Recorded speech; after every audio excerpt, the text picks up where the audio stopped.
अखिल भारतीय भिक्खू संघ आणि तथागत बुद्धिस्ट सोसायटी इंडिया तसेच बुद्धिस्ट इंटरनॅशनल नेटवर्क यांच्या संयुक्त विद्यमाने अहमदनगर येथील डॉक्टर बाबासाहेब आंबेडकर स्मारक टिळक रोड येथे दिनांक 20 मे 2024 ते 30 मे 2024 या कालावधीत 10 दिवसीय श्रामणेर प्रशिक्षण शिबिराचे आयोजन करण्यात आले आहे।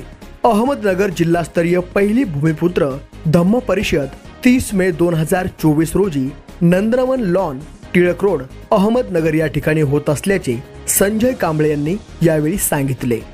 अखिल भारतीय भिक्खू महासंघ अहमदनगर जिल्हा, Tathagat Buddhist society of India, Buddhist international network Ahmednagar net जिल्हा यांच्या संयुक्त विद्यमानाने 10 दिवसीय सामनेर शिबिराचं आयोजन केलेलं आहे।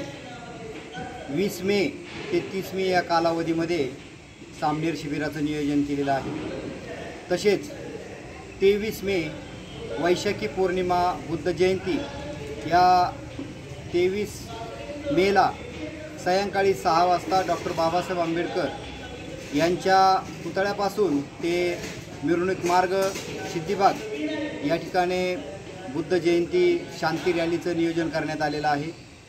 तसेच 30 मेला या सर्व सामनेर शिबिराची सांगता या ठिकाणी बुद्धिस्ट इंटरनॅशनल नेटवर्कचे प्राध्यापक डॉक्टर विलास खरात यांना आम्ही या ठिकाणी प्राचारण केलेलं आहे।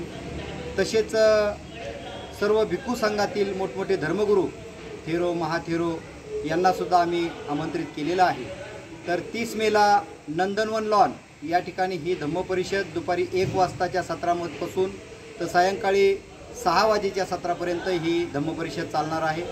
तरी मी सर्व जिल्ह्यातील बौद्ध बांधवांना, धम्म उपासक उपासिकांना, सर्व बांधवांना या ठिकाणी निमंत्रित करतो की आपण या धम्म परिषदेसाठी आपण सर्वांनी आपल्या परिवारासह या ठिकाणी या धम्म परिषदेला उपस्थित राहावं व आपल्या जीवनामध्ये असणारा जो काही कल्याणाचा मार्ग आहे, जो भगवान गौतम बुद्धाने शांतीचा मार्ग दिलेला आहे, त्या शांतीच्या मार्गाचा, कल्याणाचा मार्ग आपण स्वीकारावा अशी मी आपल्याला विनंती करतो। तथागत बुद्धिस्ट सोसायटीचे सचिव सत्येंद्र तेलतुंबडे यांची तसेच प्राध्यापक डॉक्टर विलास खरात आणि भिक्खू शाक्यपुत्र राहुल पैठण यांची प्रमुख उपस्थिती आणि मार्गदर्शन यावेळी होणार आहे। Bureau report, Satyajit Maharashtra.